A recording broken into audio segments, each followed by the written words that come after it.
to denote the three corners of a triangle, and indeed we'll use letters to denote the corners of other shapes as well, but we're talking triangles for the moment. And a couple of things to note, just to remind you of, I want you to remember these things. When we write letters for the corners of the triangle, and the correct term, or the more specific technical term, is vertex. So when we write a letter to denote a vertex of a shape, we'll always use a capital letter. Okay? We'll always use a capital letter for those vertices of the shapes. And then when we name the sides of that shape, and in particular a triangle, this works easily, and we'll always do this. We will use letters in lowercase for the sides of shapes.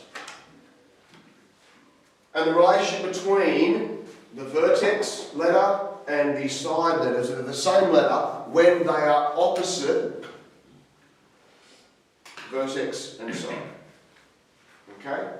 And so this is something that we need to be reminded of as well, that terminology. An opposite side in a triangle, an opposite side in a triangle is that side opposite an angle or a vertex,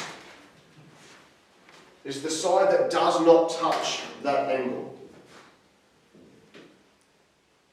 Okay, so if we remember that, the side that is opposite a certain angle is the side that does not touch that angle. And the other two sides we will call adjacent sides. And so in this triangle here, these two sides here are my adjacent sides. Though in a right angle triangle, when we talk about trigonometry and right angle triangles, we'll have as one of the sides in particular be adjacent. We'll get to that in a moment. But we're just talking generally in triangles at the moment. So there is an opposite side here, but from this angle A, these two sides here. Now what are we going to call these two sides? So what's this one here? C, because it's opposite this angle C, and this is going to be B, because it's opposite this angle B.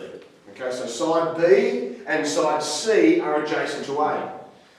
The sides that are adjacent to angle C, or to vertex C, are A and B. Okay, so which one is the opposite, which one is the adjacent, depends on which angle you're talking about. That's a really important thing to be reminded of. That which one is the opposite and which one is the adjacent, or which ones are the adjacent in a triangle like this, will depend on which angle you're talking about. Okay? And so we've got our opposite pair of angle and side. They have the same letter, angle in uppercase, side in lowercase. So then we go on to a triangle that is now a right angle triangle.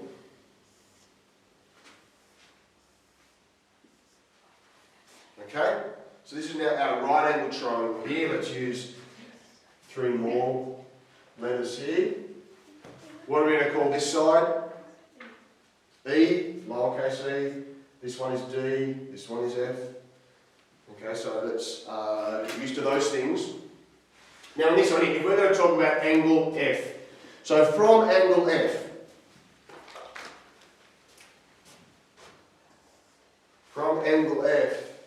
which one is opposite angle F? It's F.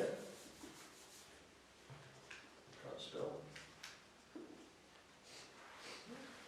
Now, in a right angle triangle, we only have one adjacent side, because we also then call the other side something else. Which one is the adjacent side in this one? Do you remember that from your trigonometry 9 and 10? D. D, okay. So the adjacent is D.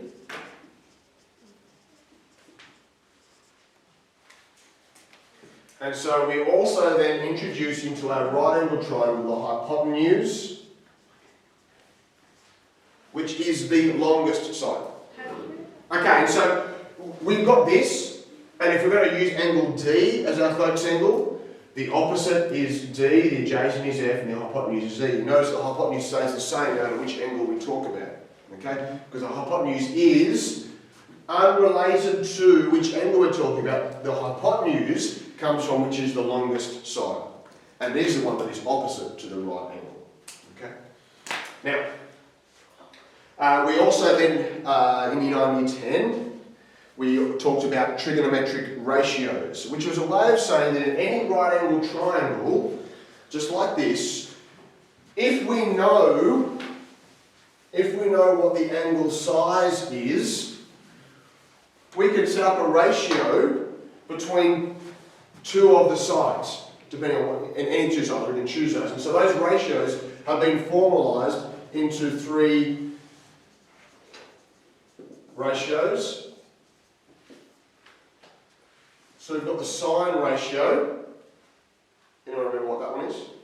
Opposite over hypotenuse. Yep. Sine is opposite over hypotenuse. Cosine is what? Adjacent. Adjacent over hypotenuse. And the tangent? Opposite over adjacent. I heard someone mention it before. We had this SOCAR memory tool that we used, and that just is a way of remembering these things. SOCAR. Okay? And those ratios hold true. They hold true no matter what. And you can I guess conceptualise why that is the case. Because if we had this one here, let's say this angle here is 50 degrees, for example.